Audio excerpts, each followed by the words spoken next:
This is your brother G World 7_D. Okay, here's the book, The Science of the Dogon, Decoding the African Mystery Tradition. Now, the first thing I want you to look at is look at those structures that you see that were here. And you see how they're carved into rock. This is over with the Dogon, right? You had the same type of structures here in America. Exact same type of structure, and it carved into rock. And I told you, these Negroes are smelting iron and traveling globally. Alright, I'm going to go on and turn further. This book's by Large Stratton. Alright, I'm going to go here to page 39. Alright, I'm going to read out a few things. There's a few things I'm reading, and I want you to pick up on certain things. Alright, brothers and sisters, here we go. Okay. The surface narrative of the Dogon creation story presents themes and incidents, and you can light closer. Themes and incidents. Just themes and incidents that should seem quite familiar to students of ancient mythologies. The sequence and manner in which the godlike entities of the Dogon religion emerge is comparable to that of the earliest Egyptians, because they were the same damn people that were in the very different tribes. Sumerian and Akkadian religious traditions. The creation story itself includes subplots, such as the incident in which the Dogon ancestor steals the fire Anumo, that we find repeated later in the fables of the Greek mythologies. I told you who the original Greeks were. Likewise, there are many obvious resemblances between Dogon symbology and that of the Mayan mythology. For example, both cultures conceive the earth as a woman lying on her back, her arms and legs representing the cardinal compass points. The roughly pyramidal shape and dimensions of the Dogon granary call to mind the earliest mastabas of ancient Egypt, and we find many of the symbolic aspects of the Dogon granary repeated in the flat-topped pyramids of Americas. The more familiar we become with the deep symbolism of the Dogon creation story, the more we will see that these similarities extend to some of the most remote corners of the world and resonate with mythologies of societies as diverse as those of the Moai of New Zealand, the earliest cultures of Asia, and even the native tribes of North America.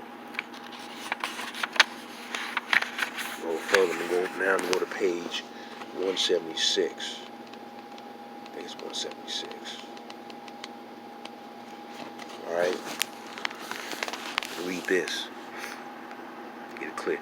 A final and perhaps defining feature of ancient mythologies, because this book talks about a lot of comparisons, that seemingly crosses all global boundaries and borders, is that of the pyramid. The pyramid as a symbolic structure is so widespread that it is almost unnoticed as a mythological symbol that somehow might have been transmitted from region to region. All right. Pyramids and pyramid-like structures are found in many different regions of the world, including the famous peak pyramids of Giza and the well-known flat-top pyramids of Mexico and Central America. Less well-known are the many pyramids found in Eastern Asia, such as the Shenyang pyramids of China.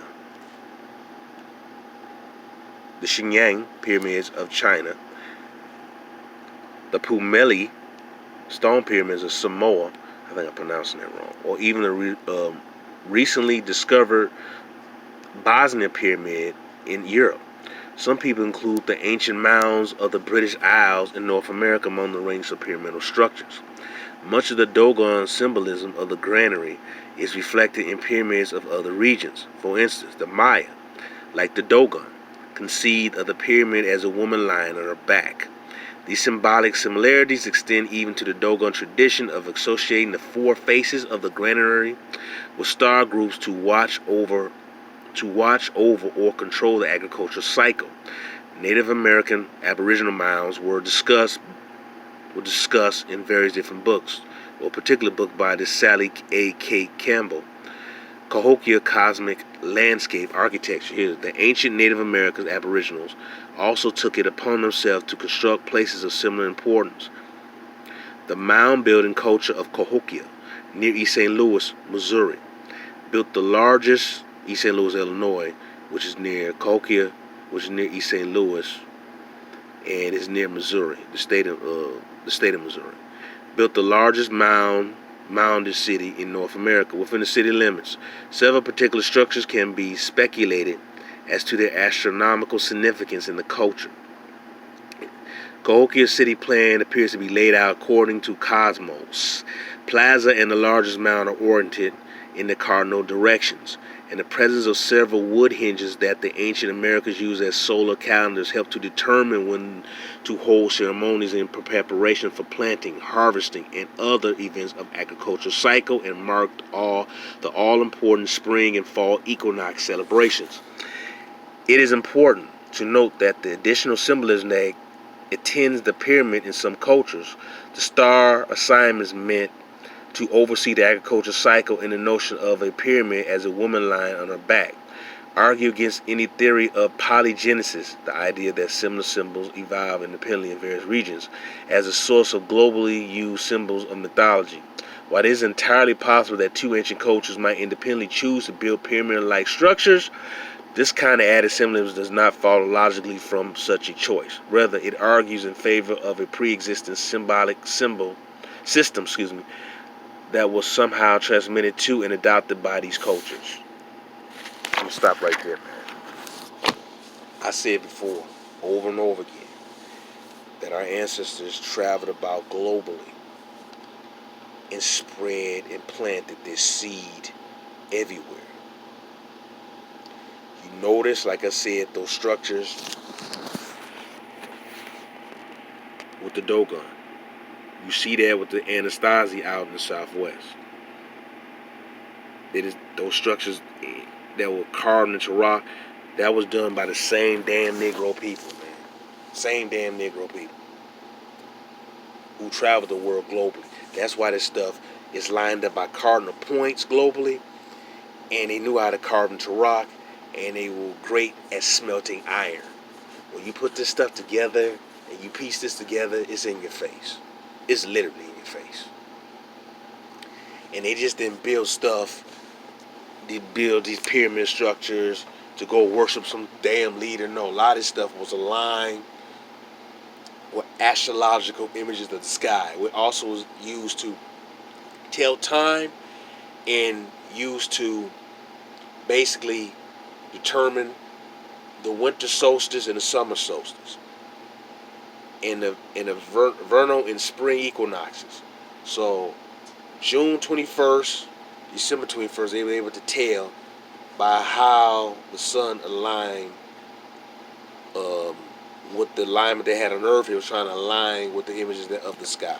So they knew the different times of year, the yearly cycle, the year to when plants, the year at the time when to plant the crops, at the time also when crops would die.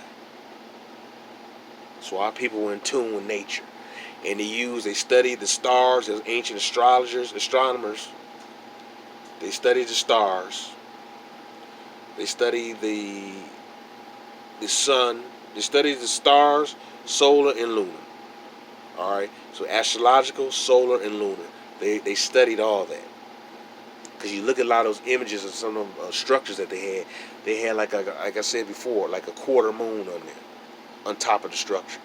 Our ancestors knew the alignment of the stars, and like I just said, they placed their knowledge. They took the knowledge from the sky and they tried to place it here on Earth.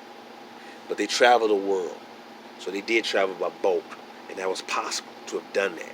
The problem is, what I have a lot of these Pan-Africans, that they ignore this information. Is literally in their face, but they only go by what white folks have taught them, what white folks have told them, what to study and how to study. They're not doing critically research and going deep and in depth and studying this information. Like I say, I just read you the book from The Science of the Dogon, Decoding the African Mystery Tradition by Laura Stratton. Now, these guys always want to make everything African, but I told you before how there was mounds, and that was when I was on the track, how you had mounds that are like 11,000 years old, which makes what 8,779, was like 9,000 years old, older than the pyramids of Giza. And I told you about the Miami Circle, and then a fort, a complex that's right across on the side that was built that are older than the pyramids of Giza. So I often say to stop using the term America is a new world. America is not the new world.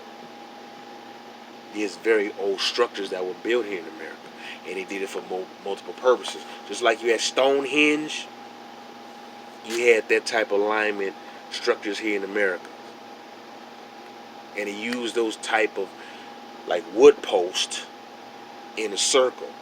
They use that all across the world, but here in America, like I said before, to line, let's put those wood posts up in a circle, and to line it and to study the vernal equinox, the spring equinox, and the winter and summer solstice.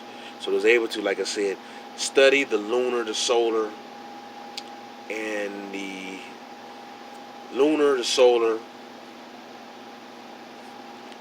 astrological, the stars. They was able to study the stars. I kind of got stuck when I was saying what I was thinking. This is, I want to make sure this information come out right. So they was able to study stars. I mentioned in other videos how there's temples showing our ancient ancestors were stargates. So they had like ancient temples of Mayans where they can sit in and they can look at the stars. They were able to study the stars. They had no distraction. They had none of that fog or from factories or all that stuff. They had a clear view of the sky. So our ancestors were always building, and they was building around the world globally. See, like I said before, I study this stuff independently. I don't listen to Pan-Africans. I don't listen to most of these so-called Afrocentric historians because they just label black people, so-called black people, being sub-Saharan African in West Africa. That is an inaccurate lie, because so-called black people, Aboriginal people, are indigenous to this damn planet. And most of our people are already over here, period. We did not come from so-called Africa. We were already here. But our people from various different regions traveled about. There was very different types of so-called black people here in America. So it wasn't like one type. That's something we got to get out of our head. There was various different types of brothers and sisters. Some shorter, some taller. Some eyes were more curved, whatever. Some were dark brown. Some were more chocolate, whatever. We were very diverse in how we looked here, like we do globally. So you gotta get that thinking, is that Negroes, there's only one true Negro feature, and all features originated from the melanated so-called Negro. And all those other features come from us. All those other people come from us, and they get their features from us. There's no such thing as a Caucasoid feature. There's some features that are more white, maybe more closely related to white folks, but those same features originated from so-called Negroes. Because so-called Negroes had all the original people, and they come with the most diverse type of features. And everyone get their features from one of our various different features globally. So I hope I explained it well, but I want brothers and sisters to totally understand the fact is that stop getting this mess that you're descended African slaves. We were already here. Now I'm going to continue to talk about that. I just showed you the book, The Science of the Dogon, all right, by Lord Stranton. And you had these mound-type structures globally. There's a reason why they weren't just isolated. They took this knowledge and they traveled and they traded and they spread different ideas globally amongst the Aboriginal blacks here in America, amongst the Aboriginal blacks in Africa, amongst the Aboriginal blacks in Asia, amongst the Aboriginal blacks in the Pacific and Australia, and amongst the Aboriginal black people in Europe. We're not stealing no one else's history. They have stolen ours. And now it's time for us to take everything back. Peace and love, brothers and sisters.